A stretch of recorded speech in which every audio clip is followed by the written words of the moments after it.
The Secret of the Speaking Cross, Part 3. The mystery of the speaking cross drew me.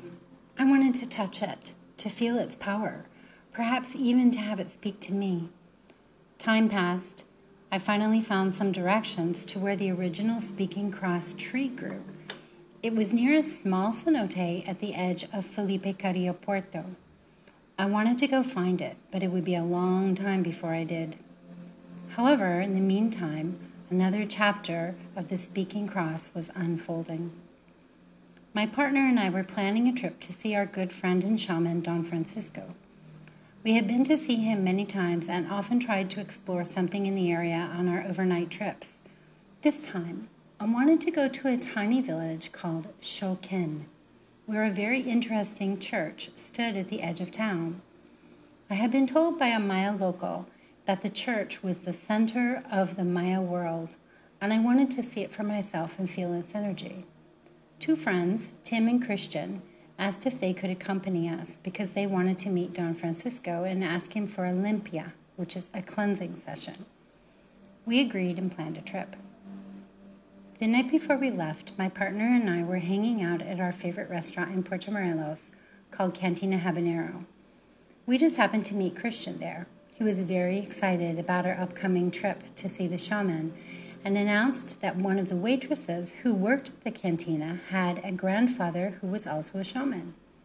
He had been out to the village where this man lived and met him in person, been treated to a family dinner, and had a wonderful time.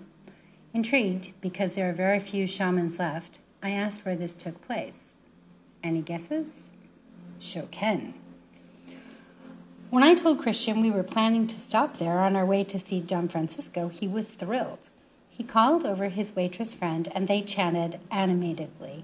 She said she would be there since she was going out to visit her grandfather the next day, and she agreed to meet us and show us around the village.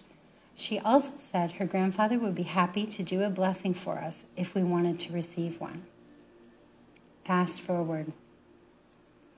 I stood at the altar of the center of the world. It was a simple church, and the altar was a table all dressed in Maya flowered cloth and decorated with images of Christ, saints, and of course Mary. This was not a Catholic church, however. It was the Iglesia Santísima Cruz Tun, or the Church of the Super Holy Stone Cross, also called the Church of the Three Crosses. Before me, in the center of the altar, were the three crosses, one heavy stone, one wood, and one painted green. All three were dressed almost like dolls, with Maya flowered dresses and necklaces. Everywhere there were offerings of charms on thin green strings, some draped on the necks of the Christ and saints dolls, some hanging from their hands. On the table were lighted candles, and in front of the altar was another table for more lighted candles. The stone cross in the center drew my attention. I felt its heavy energy, bigger and more imposing than the cross itself. The three crosses that topped the building and the three crosses on the altar certainly did hold a strong resemblance to the Church of the Speaking Cross, with its three crosses cut from the branches of the Speaking Cross tree. I came with some understanding of the stories, the mystery, the magic surrounding that. But those stories did not mention a stone cross. The crosses that were spoken of were wood. Tracking down spiritual things in the Yucatan can be a bit puzzling. Details do not always match. The three crosses are central to the cult of the Speaking Cross, but I was told they are older than that. The Speaking Cross cult revolves around the caste war in the Yucatan. Over the years, people gave offerings to the crosses, and eventually an entire religion grew up around it, complete with power centers and priests. Now, some say the Church of the Three Crosses was also called Iglesia Santísima Cruz Tun, or the Church of the Super Holy Stone Cross, that it is the same as the cult of the Speaking Cross. But the story of the three crosses predates the cult movement. I have not been able to get all the way back to its origin, but I did find this shocking story. After setting up the stone cross and the 2 lesser crosses in the church, people began to come and bring offerings in exchange for miracles requested. However, when individuals left only 1 offering instead of 3, 1 for each of the crosses, they didn't get 7 steps away from the altar before they dropped dead. The priests called a meeting to discover which of the 3 crosses was causing the deaths. They came to the conclusion that it was the 2 lesser crosses who must have been jealous, because people were not leaving offerings for them. They were leaving offerings only for the main stone cross.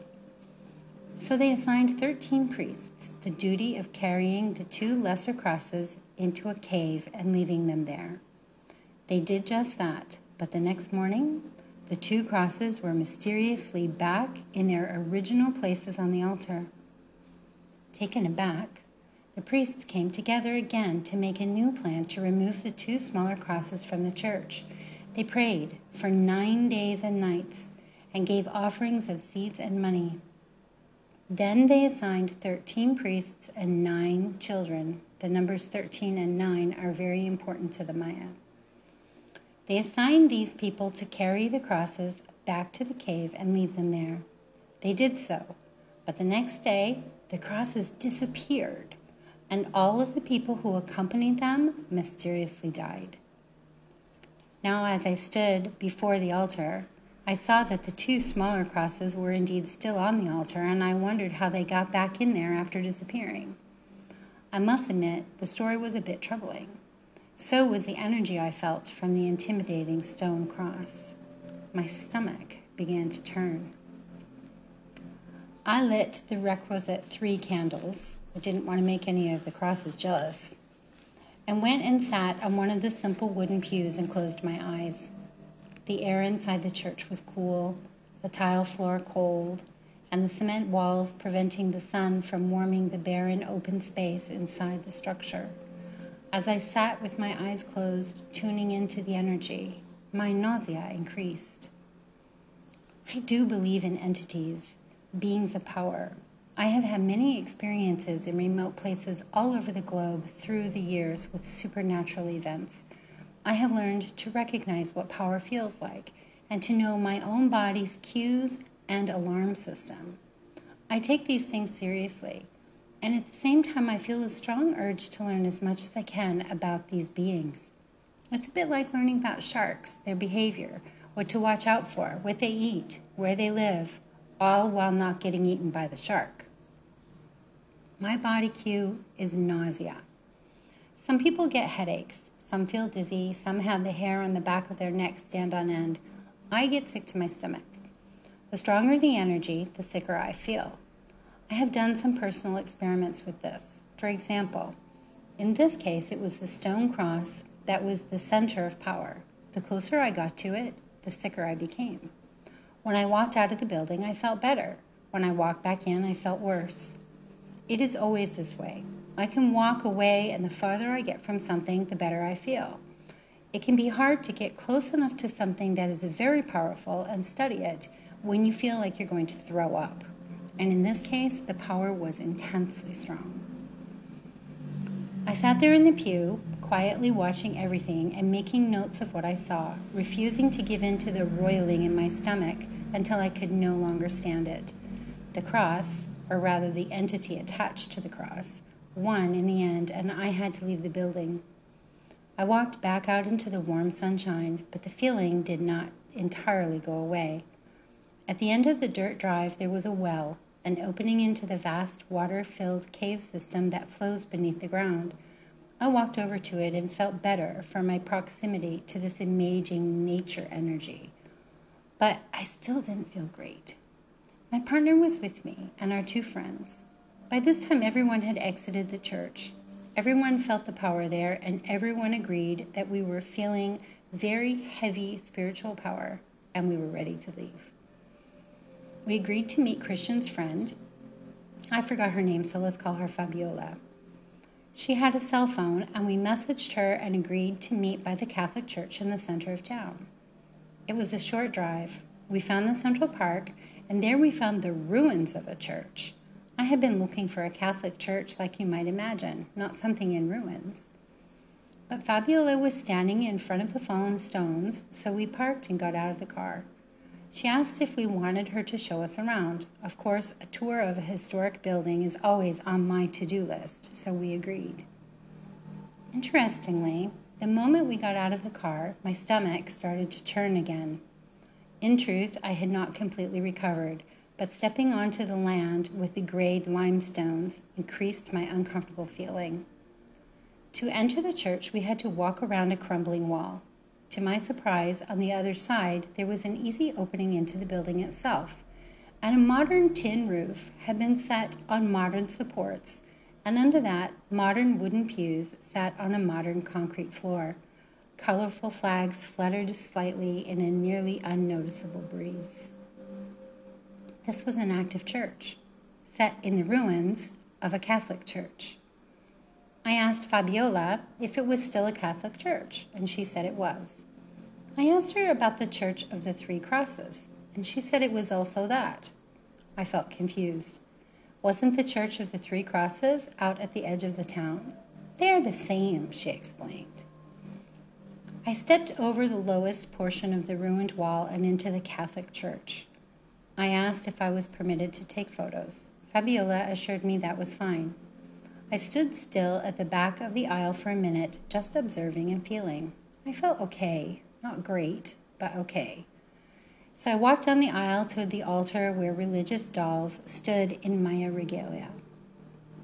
Thinking back on it now, I remember how shocked I was to see not one, but 3 crosses on the head of Jesus, and 3 crosses on Mary too.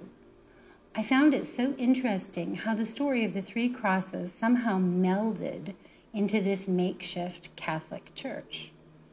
I snapped some photos, noticing the same strings with amulets hanging from them, beads and offerings, small notes with promises, and other similar things to what I saw on the altar at the Most Holy Stone Cross Church. Yes, they did appear to be worshiping the same entity, but this time under the guise of a more mainstream church. The more photos I took, the more my nausea returned. One Mary doll, there were several, even seemed to be staring at me, angry, threatening.